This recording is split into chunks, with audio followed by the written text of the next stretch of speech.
ખેડૂત મિત્રો, મારું નામ છે અલ્કેશ પટેલ અને આપણી યુટ્યુબ ચેનલ છે ખેતીની વાત મારું ગુજરાત. આપણી દુકાનનું નામ છે મિત્રો Hindustan agro seeds Kalavad, proper Kalavad, તાલુકો કાલાવડ, જિલ્લો જામનગર. મિત્રો તારીખ થઈ છે આજે મિત્રો 23/4/2025. તો મિત્રો આવનારી ચોમાસું સિઝનની તૈયારીઓ ખેડૂત મિત્રો કરવા લાગ્યા છે. તો કપાસના બિયારણોની જે છે કંપનીઓ ધીમે ધીમે સપ્લાય કરી રહી છે અને ઘણી બધી કંપનીના બિયારણ હજુ આવકમાં છે મિત્રો. આવી જ રીતે મગફળીના વાવેતર પણ ઘણા બધા થવાના છે. તો મગફળીના બજાર ભાવ પણ હજી આવ્યા નથી. લગભગ 5 તારીખ પછી જે છે એ કંપની બજાર ભાવ આપશે અને 10 તારીખ આજુબાજુ કંપનીઓ જે છે એ બિયારણની સપ્લાય કરશે. જે મુજબ એની માહિતી મળશે એ મુજબ આપણે ચોક્કસથી વિડીયો દ્વારા ખેડૂત મિત્રોને માહિતી પહોંચાડતા રહીશું મિત્રો. બીજી વિશેષ વાત એ કરવાની છે કે આપણે આવનારી ચોમાસું સિઝનમાં વાવેતર કરવાનું છે, તો એના અત્યારથી શું પગલાં લેવા, કઈ પ્રકારની વાવેતર કરવાની આપણે કાળજી રાખવી, તો એના વિશે આજે આપણે થોડીક ચર્ચા કરશું. તો જે મિત્રો મગફળીનું જે વાવેતર કરે છે તો એને રિપીટ, દાખલા તરીકે ગયા વર્ષે વાવ્યું હોય તો બીજા વર્ષે ઉપરા ઉપર એની અંદર વાવેતર કરવું નહીં. કેમ કે શું થાય છે આમાં બવાડા, દેશી ભાષામાં આપણે એમ કહીએ કે સતત 2-3 વર્ષથી જે વાવેતર થતું હોય પછી કોઈ પણ પાક હોય, દાખલા તરીકે મગફળી વાવીએ છીએ તો એક જ ધારું તમે 3 વર્ષ મગફળી વાવો તો પણ એની અંદરમાં ઉત્પાદન કપાય છે અને બીજા અન્ય રોગ જીવાતોનું પ્રમાણ વધે છે. દાખલા તરીકે તમે મગફળી વાવ્યું છે તો તમે જ્યારે વાવેતર કરો છો તમે કોઈ પણ સારી કંપનીનો બિયારણનો જે છે બિયારણની અંદર દવાનો પટ આપો છો છતાં પણ ઉકસુકનો રોગ લાગે છે. તો એનું મેઇન કારણ હોય છે કે તમે સતત 2-3 વર્ષ થયા એકને એક જમીનમાં એકને એક પાક તમે લ્યો છો, તો આની અંદર આ વસ્તુ તમારે ચોક્કસથી તમને એની અંદર જોવા મળશે. જેથી કરીને ખાસ કાળજી રાખવાની છે કે પાકની ફેરબદલી કરવી ખૂબ જરૂરી છે.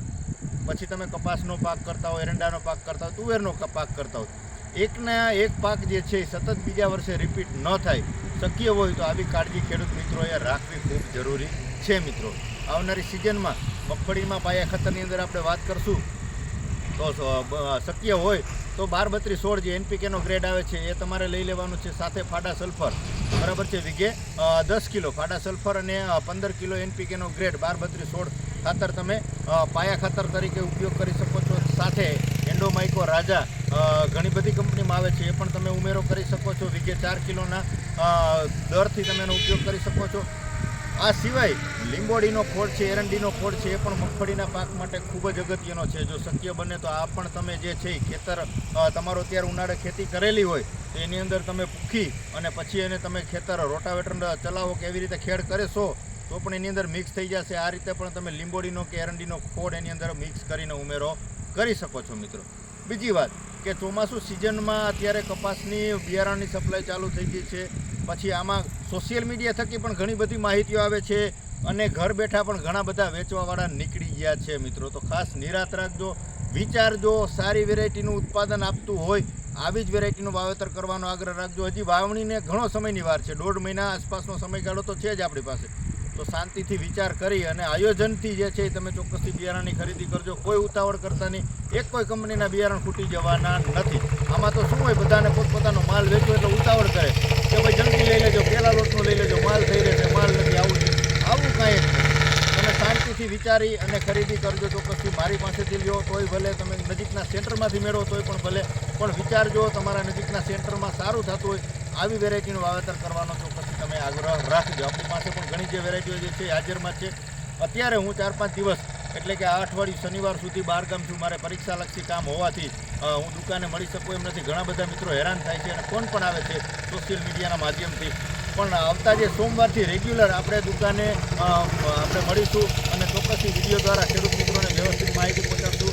શનિવાર સુધી જે છે હું બહાર હોવાથી ખેડૂત મિત્રો થોડીક કાળજી રાખજો, અથવા બહારથી જે મિત્રો આવે છે મને ફોન કરીને આવું, કેમ કે હું એકલો માણસ છું એટલે મારી દુકાન બંધ હોય છે. કોઈ બીજો અન્ય મારે દુકાન બેસે કે સંભાળે આવી સ્થિતિ નથી મારી, એટલા માટે તમારે ખાસ ફોન કરી અને જ મારી મુલાકાતે ચોક્કસથી આવજો. સોમવારથી રેગ્યુલર આપણે દુકાન વ્યવસ્થિત આપણી હાજરી જોવા મળશે મિત્રો.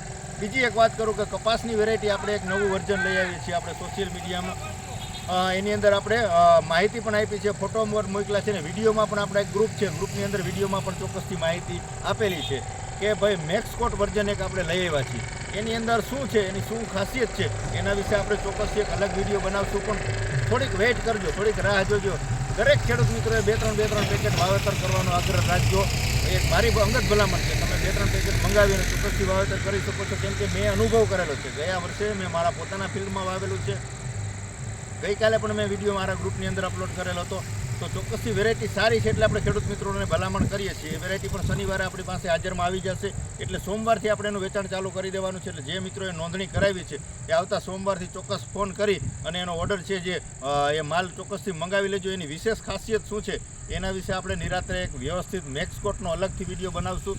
પણ વેરાયટી ખૂબ દમદાર છે, એના કેરેક્ટર સારા છે, એના ગુણધર્મો સારા છે અને ઉત્પાદન પણ ખૂબ સારું છે. રોગ પ્રતિકારક શક્તિ સારી છે. અત્યારે મેજોર જોવા જઈએ તો કપાસની તમે કોઈ પણ વેરાયટી લ્યો એના છોડ જે છે એ ઉભડા થતા હોય, શંકુ આકારના છોડ. મેઇન વચ્ચેનો એક જ દાંડો થતો હોય, બાકી જે સાઈડમાં નાના નાના મોનોપોડિયા ફૂટતા હોય. આ મેક્સકોટ વર્ઝન એવું છે. આ વેરાયટી એવી છે કે નીચેથી અડધો ફૂટ કે પોણો ફૂટ મૂકી અને સાઈડની જે ડાળીઓ જે છે એકદમ ઘેરાવદાર ફૂટવાળી થઈ છે. એટલે છોડ જે આખો છે એ એકદમ ઘેરાવદાર છોડ એની અંદર જોવા ચોક્કસથી મળશે. એટલે વેરાયટી ખૂબ દમદાર છે. ઘેરાવદાર છોડ થાય એટલે ઉત્પાદન ચોક્કસથી વધવાનું છે. 2 વર્ઝન છે, એમાં એક મોટું ઝીંડવું અને એક નાનું ઝીંડવું. બાકી રોગ પ્રતિકારક શક્તિ બેમાં સરખી છે, વેરાયટી બે સરખી છે. એનું આપણે ચોક્કસથી વિશેષ વિડીયો બનાવીને ખેડૂત મિત્રો સુધી માહિતી આપણે પહોંચાડશું. વિશેષ કંઈ માહિતીની જરૂરત હોય તો ચોક્કસથી આપણો મોબાઈલ નંબર છે 99245 42050 ઉપર તમે ચોક્કસથી મારો કોન્ટેક્ટ કરી શકો છો. આવનારા સોમવારથી આપણા જે ઓર્ડર છે પેન્ડિંગ જે એ ચોક્કસથી આપણે સોમવારથી આપણે મોકલવાનો આગ્રહ રાખશું. વિશેષ કંઈ માહિતી માટે તમે ચોક્કસથી મને ફોન કરી દેશો. મિત્રો રજા આપશો મને. જય જવાન, જય કિસાન.